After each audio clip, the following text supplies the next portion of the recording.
Estamos de regreso en América Noticias junto a La Resistencia con Miguel Cosío. Javier, bienvenido a La Resistencia.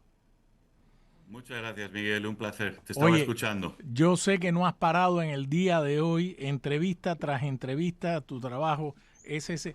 He podido, por eso a veces es bueno que sea tarde para ti allá en Madrid y un poco más temprano para mí aquí en Miami, porque he podido revisar el documento. Esto es un masazo, Javier.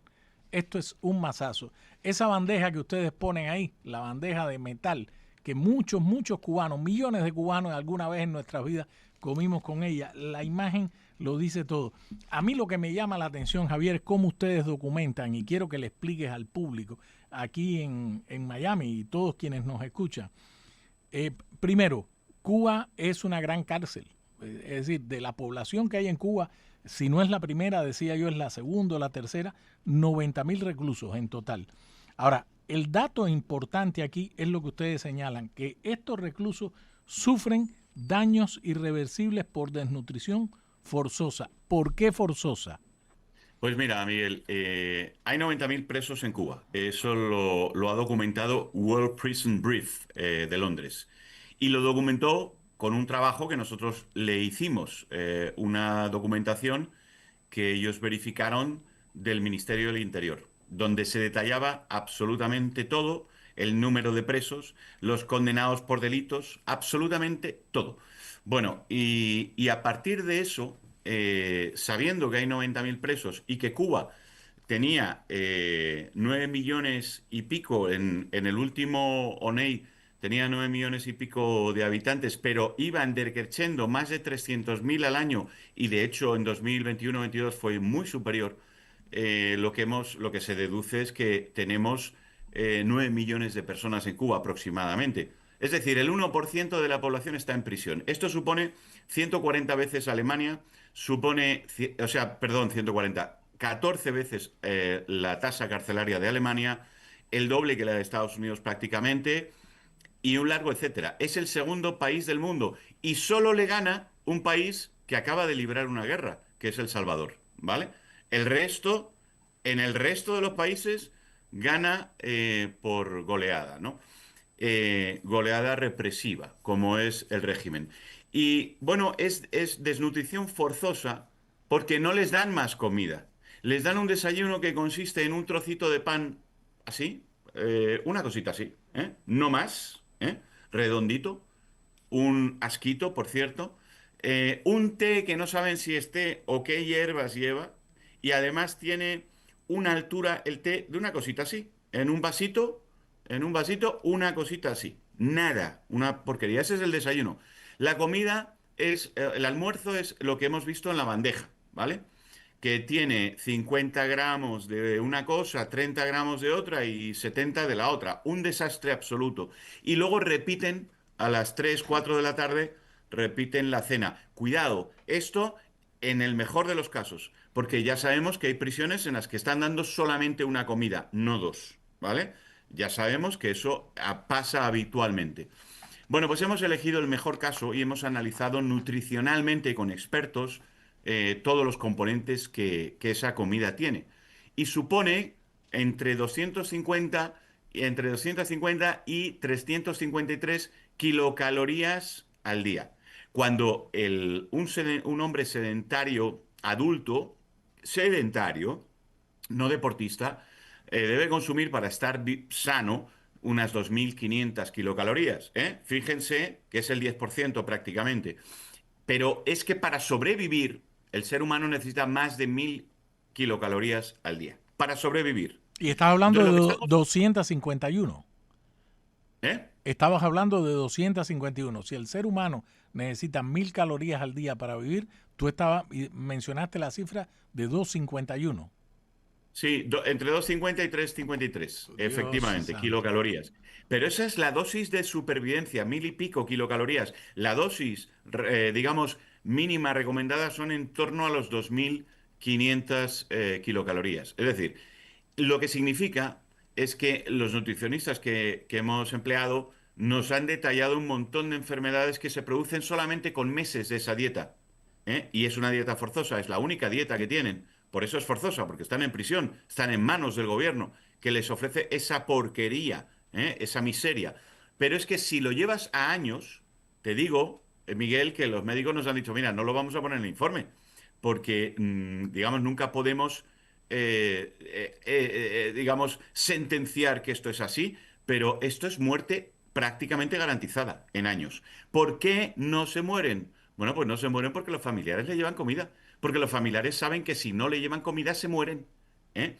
Pero es que además los familiares le llevan comida y medicamentos y vitaminas y tal y cual, y los carceleros se las roban, como tú bien sabes también. Bueno, todo esto lo sabíamos, Miguel, lo sabemos desde hace décadas, ¿eh? No hemos descubierto el maná para ti y para mí, pero para los diplomáticos, para los políticos, para los burócratas que lo oyen en la distancia, que los presos se quejan de que la comida y tal, bueno, se quejan, eso es lo de menos. No, no, lo de menos no. Mira las comidas.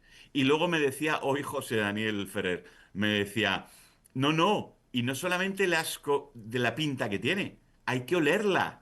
Cuando la hueles ya quieres vomitar. Ese es el problema, el segundo problema, que es igual o más grave. No solamente es una cantidad ínfima, sino que además está en prácticamente mal estado. Te pediría que te quedes un ratito más porque tengo que ir a una pausa. Muy bien. Yo sé que tienes una agenda, no paras, pero te robaría unos minutos más, Javier, para terminar. No, ahora Eh, tengo tiempo y para ti siempre, Miguel. Gracias, gracias, gracias. Porque te quiero preguntar algunas otras cosas, terminar el informe, por supuesto, y algún par de cosas más sobre el tema de los presos políticos en Cuba. Ese es el gran tema, el tema primario de todo el asunto, porque en los presos políticos se resume el estado dictatorial de 67 años de Cuba. Vamos y venimos con Javier Larrondo, presidente de Prisoner Defenders.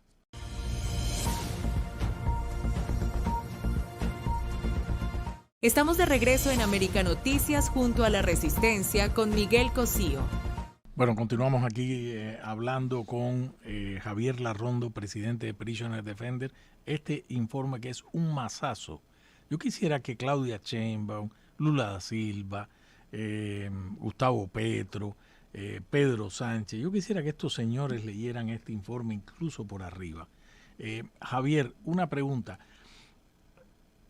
Ustedes exponen aquí que hay 34 presos políticos, o sea, de los 90.000 que recoge el informe, el centro de la situación carcelaria en Cuba desde el punto de vista nutricional. Ustedes señalan que hay 34 presos políticos con riesgos gravísimos para su integridad. Incluso Sí. 21 de ellos tienen graves enfermedades que deben ser liberados ya. Tú me contaste el otro día la anécdota de que te habían llamado y a quién, hazme una lista de a quién por quién debemos presionar Sí, para que liberen. Y tú le dijiste, no, no, sí. no, no. ¿Por qué tú no compartes esa anécdota con el público? Sí, pues mira, Miguel, me pasó lo siguiente. Me llamó un determinado país que creía, y yo lo creo, tienen capacidad para hacerlo, que podía liberar a 10 presos y que le diera una lista de los emblemáticos. Me lo dijo así. Los más conocidos, los más emblemáticos, los que todo el mundo quiere que se liberen y tal. Y claro que la hay. Quiero decir, se puede hacer una lista, ¿no? Pero el problema es que me surgió un problema moral mientras hablaba, mientras le escuchaba. Y le dije, oye, y le dije espontáneo, ¿y no crees que a lo mejor sería más adecuado hacer una lista con los que realmente más peligro para su vida tienen? Y bueno, no, pero realmente pásame los emblemáticos, si quieres me pasas la otra. Era como una cosa accesoria. Y le dije, ¿la necesitas rápido? Me dijo, no, no, no, ahora estoy de viaje, entonces voy a tal, la tengo que tener para el lunes que viene. Y yo tenía una semana y me quedé con el run run toda la semana. Y hablé con mi equipo y les conté a mi equipo mi dilema moral, que yo no quería entregar una lista de los emblemáticos. Y no quería entregar una lista de los emblemáticos a pesar de que entre ellos hay muchos amigos míos personales de hace muchos años, por una razón, porque hay presos que si se quedan en prisión morirán en un tiempo, digamos, determinado y tenemos que centrarnos en ellos, ¿no? Y entonces era un dilema moral. Y estuve toda la semana pensando. Al final me reuní con el equipo, les comenté que me iba a negar a dar la lista de emblemáticos y que les iba a hacer una lista muy superior. Hablé con un embajador, el embajador no le conté los detalles, pero me dijo, mira, si tienes ese dilema, trata de encontrar el argumento para que te entiendan. Y empecé a pensar en argumentos. Y entonces dije, les escribí al final, el lunes, con toda la lista de los 34. Y les dije, miren, punto uno, si ustedes van a liberar a 10 personas, de 770 es una cifra irrisoria. Solo el mes pasado han entrado 44 y el mes anterior 28. Entonces, no es nada. En efecto, no es nada. Si, por el contrario, ustedes eligen los que más en peligro están, primero, no les podrán criticar por oportunistas, porque siempre dicen que los políticos van al oportunismo y a llamar la atención, pero no a hacer las cosas que realmente la gente necesita. Y ahora necesitan esos 34, necesitan su vida. Segundo, y podrán ser transparentes a la hora de transmitirlo. Miren, él hemos elegido por estas enfermedades, por tal, por cual y no sé qué. Y nadie les podrá criticar que hayan hablado con el régimen cubano si es para salvar a 34 personas que están cerca de la muerte. En el escenario en el que estamos hoy, Javier, Cuba está viviendo una crisis humanitaria a gran escala. El colapso humanitario, estoy seguro que en muchas partes de Cuba, empezando por las prisiones y con este reporte que ustedes acaban de sacar, me acerco a lo que tú estás señalando. No sé si has podido leer o ver las declaraciones del secretario de Estado. No he tenido oportunidad porque ando como los locos y he tenido poco tiempo para leer, pero sí he escuchado lo que dicen que ha dicho y todo. Mira, Marco Rubio es una persona súper brillante. Marco Rubio es muy preciso en su lenguaje. Marco Rubio conoce muy bien la dictadura y es una persona técnica. O sea, Marco Rubio, digamos que yo antes no le seguía tanto en el sentido de que, bueno, es política americana, etcétera, etcétera, era senador y tenía una cierta idea, pero hoy en día que está en el gobierno americano y le sigo constantemente, es que no da, ¿cómo decirte? Em, Ninguna de sus declaraciones, en ninguna, se puede detectar nada errático. Es una persona tremendamente clarividente. Y todo lo que me han comentado de esta declaración, como me acabas de hacer tú, pues me parece muy correcto. Él, a lo mejor, también en el lenguaje político, no puede, digamos, utilizar la información que tiene de lo que va a pasar o que él sabe que De va a acuerdo, pasar, de acuerdo. pero el análisis que él hace es correcto. Es decir, o hay reformas muy importantes o hay un colapso. Y el colapso no lo vamos a permitir. Se acabó. Eso es bastante claro. El que quiera entender, que entienda. No, y lo dijo, fíjate, ahora que menciona eso, en la parte final de su declaración, él dijo, no vamos a permitir un colapso Eso porque es. Cuba está a 90 millas, dijo, del sur de la Exacto. Florida, y a 100 millas, lo dijo así, de Mar a Lago. Mar a Lago, la residencia del presidente Donald Trump. Javier, una última pregunta, porque me imagino que te han exprimido el cerebro hoy con tantas entrevistas. Este informe, importante informe, ¿tienes conocimiento? ¿Ya ha llegado al Departamento de Estado? Sí, sí, claro. Pero no solo al Departamento de Estado. Ha llegado al Departamento de Estado, a todo el Parlamento Europeo, a la Comisión Europea, te diría que en torno a 30, 40 gobiernos. Nosotros tenemos una lista de comunicaciones con los más altos cargos de parlamentos, gobiernos y demás a nivel mundial de unos 40, 50 países. O sea que sí. Ese es nuestro, digamos, el impacto mediático va por un lado y eso mueve una palanca de movimiento de los políticos. Los políticos hoy en día van detrás de las encuestas y por lo tanto los estados de opinión de prensa y de la población son muy importantes. Pero nosotros accionamos en las dos vías y casi más, te puedo decir, en la vía político-diplomática. Ahí es donde impactamos y ahí es donde más nos leen. Nosotros sabemos quién lee y quién no lee.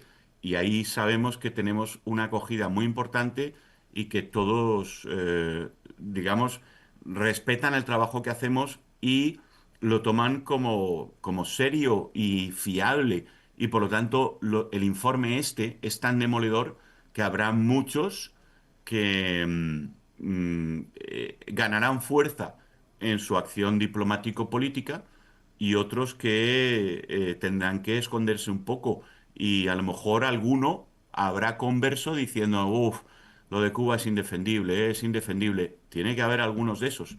Así que para nosotros eso es muy importante, ¿no? El que haya ese impacto político-diplomático. Pues Javier, te lo agradezco mucho. Aquí seguiremos dándole divulgación a este importante informe. Te agradezco mucho el trabajo de la organización y espero volverme a encontrar contigo en estos espacios. Sé que vas a tener en pocos días nuestro buen amigo, en común amigo, hermano, José Daniel Ferrer por allá. Así que ya me reportarán qué andan haciendo, ¿eh? Por allá en Miami. En Miami. Sorpresa, sorpresa. Un abrazo, Javier. Un abrazo muy fuerte. Gracias, Javier Larrondo, señores, presidente de Prisoners Defenders.